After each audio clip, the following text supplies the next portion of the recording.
삶의 어려움은 우리가 흔히 생각하는 곳에 있지 않을 때가 많습니다.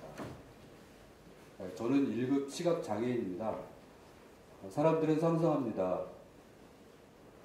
제 시야가 아주 어두컴컴할 거라고.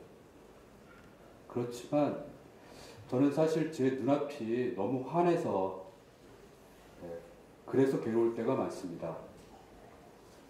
구름 한 점 없이 아주 맑은 날씨에 제 눈은 세상을 하나도 보지 못합니다. 갑자기 터진 사진기 조명, 그것 때문에 잠시 우리가 눈을 멀듯이 그런 식으로 제 눈앞은 너무나 환해서 저를 괴롭힙니다. 이렇듯 빛은 그 속에 어떤 어둠을 안고 있다고 생각합니다. 제게 빛은 그런 존재입니다. 저는 작가입니다. 글을 쓰고 있습니다. 사람들이 저에게 자주 묻죠. 어떻게 글을 쓰냐고. 눈도 보이지 않는데 어떻게 글을 쓰냐. 답은 아주 간단합니다. 여러분들과 똑같이 컴퓨터 자판으로 글을 씁니다. 사실 자판을 외우고 그 외운 대로 글 쓰고 하는 데에는 정말 사나흘도 걸리지 않죠. 익숙해지는 게 어렵지 않습니다. 저에게 진짜로 큰 문제는, 어려움은 제가 쓴 글을 제가 직접 읽을 수 없다는 점에 있습니다. 그래서 저는 글을 소리로 바꾸어서 듣고 있습니다. 한번 보여드리겠습니다. 의사가 귓볼에다 체온기를 비보고 말한다. 37.8도네요. 어르신들은 체온이 조금만 올라도 몹시 아프죠. 목소리나 덩치로 보아 우리보다 나이 많은 줄 알고 있던 나는 대수롭지 않게 넘겼는데 나중에 아내가 말하길 살같이 팽팽한 게 우리보다 훨씬 젊을 거란다. 겨우 한 살 더 먹은 건데 어르신 소리를 듣게 되는구나. 좋아요 공유하기 장원정, 조재국, 임성우님 왜 110명이 좋아합니다. 댓글 18개 더 보기. 박순명 10여 년 전부터 듣던 아버님 소리가 큰아이가 대학생이 된 올해부터는 별감흥 없이 들린다. 나이 먹었지. 2월 22일 오전 8:23 수정등 좋아요 취소 1. 지용이 김치가 이겼습니다. 저는 엊그제 38.9도까지 올라갔습니다. 뷰룩다 살았습니다. 2월 22일 오전 10시 42분 좋아요 취소 1. 이건 범 열정이 매우 강한 여인구만. 2월 22일 오후 12시 35분 네, 이렇게 글을 소리로 바꾸어가면서 글을 쓰고 있습니다.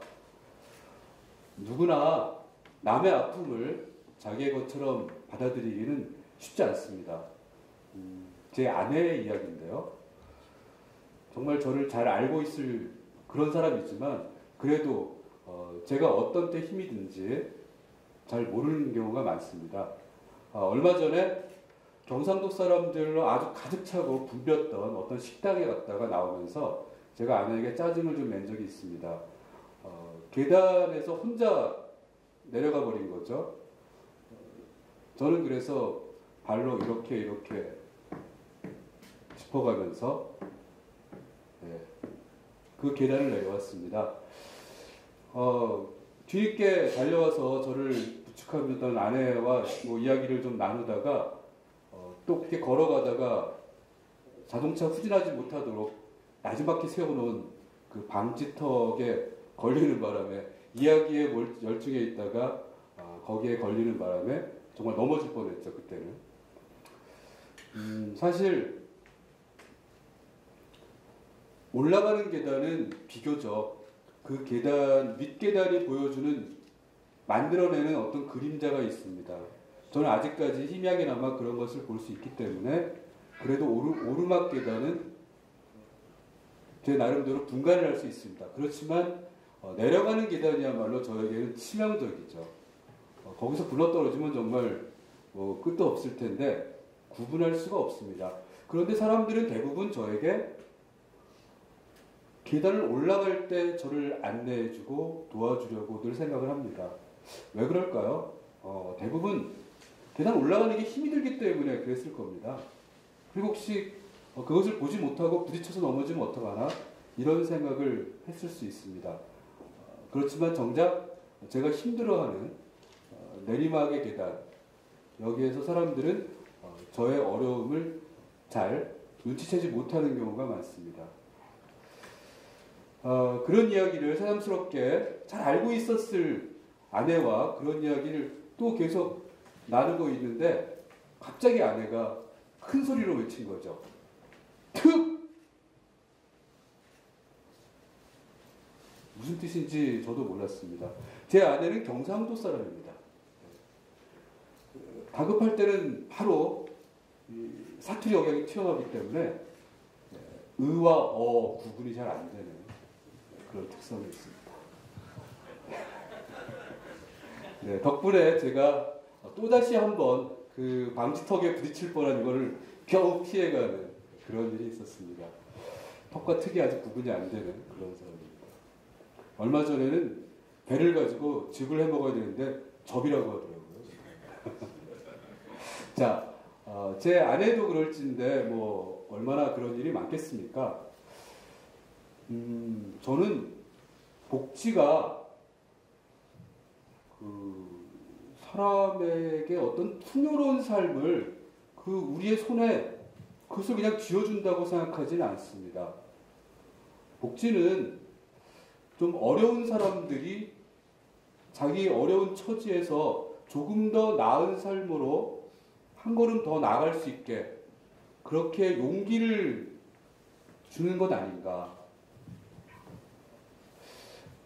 제 어려움을 다른 사람들이 받아들일 때 과연 무엇이 어려운 것일까 잘 모르듯이 세상의 어려움도 제가 보기에는 우리가 예상치 못한 곳에서 많이 일어나지 않는가 그렇게 생각합니다.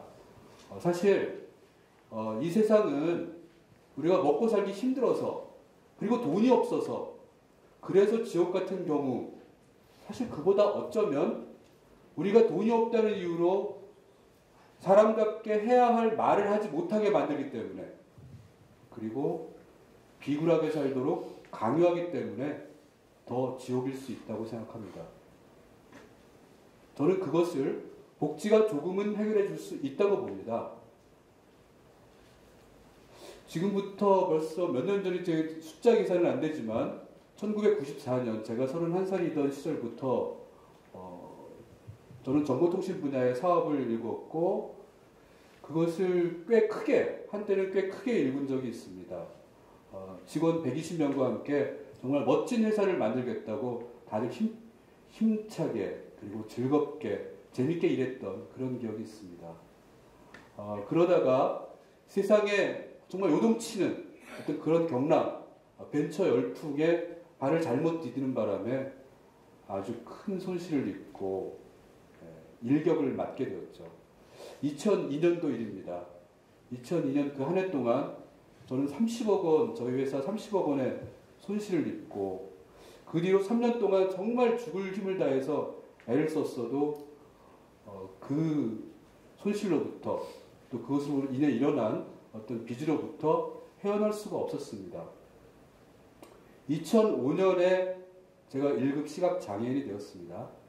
그리고 당시 사망에 준하는 장애라는 판정을 받고 보험회사에서 종신보험금을 타게 되었죠. 그 보험금도 대부분 다 회사의 회생에 쏟아 부었습니다만 역부족이었습니다. 결국 2006년에 저는 회사 문을 닫고 50억 원이라는 연대보증 채무를 제가 대표이사였기 때문에 그 연대보증 채무를 지고 파산했습니다. 굉장히 좀 부끄러웠습니다, 처음엔. 그리고 너무 지치고 고단했다고 할까 그런 마음이었습니다. 마음속에서 어떤 용기를 끄집어내기가 정말 어려웠죠. 파산한 1급 시각장애인이 과연 뭘 할 수 있을까 암담했던 시점이었습니다. 근데 정말 이건 뭐라고 해야 될까요? 국민연금관리공단에서 저에게 연락이 왔었습니다. 저는 사실 국민연금 연체된 거 내라고 온 연락인가 싶었는데 뜻밖에도 제가 전혀 모르고 있던 장애연금을 제가 받을 수 있다는 사실을 알려준 거죠. 제가 국민연금을 냈기 때문에. 그래서 지금 국민연금 재정 고갈 이런 문제로 다들 시끄러운 그런 상태에 저는 연금생활자가 되었습니다. 물론 그 연금으로 저희 세 식구가 먹고 살 수는 없었습니다. 제 아내는 지금도 밤 늦게까지 일을 합니다. 다만 그 장애연금이 있었기 때문에 저는 새로운 삶을 설계하고 도전할 수 있는 그런 용기를 얻을 수 있었습니다. 주변에 물론 친구들도 있었겠죠. 장애연금과 친구가 저에게 새로운 도전을 가능하게 만들어준 힘이었습니다. 그 뒤로 저는 이 나쁜 눈으로 출판 기획을 시작해서 글을 쓰기 시작했고 또 글에 대한 사람들의 반응이 그래도 나쁘지 않고 괜찮다. 이래서 지금은 작가가 되어서 제가 망한 이야기를 얼마 전에 파산이라는 제목의 책으로 내기도 했습니다.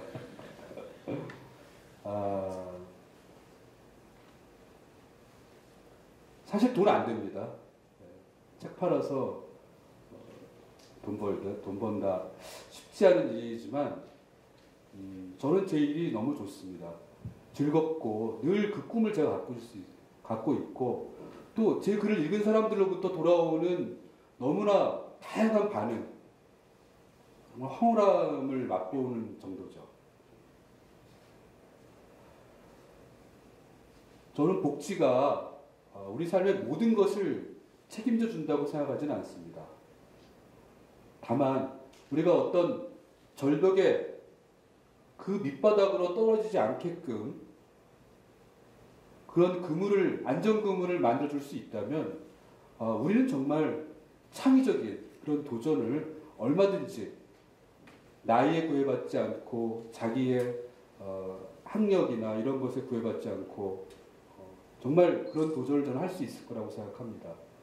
파산을 두려워하지 않을 수 있다고 생각합니다. 장애 앞에서 무릎 꿇지 않아도 될 거라고 봅니다. 그리고 가장 중요하게는 우리가 사람으로서 자기가 하고 싶은 말을 할 수 있게 해주고 자기 삶의 주인으로 살아갈 수 있게 해줄 거라고 생각합니다. 그래서 복지는 결코 낭비일 수가 없다고 봅니다.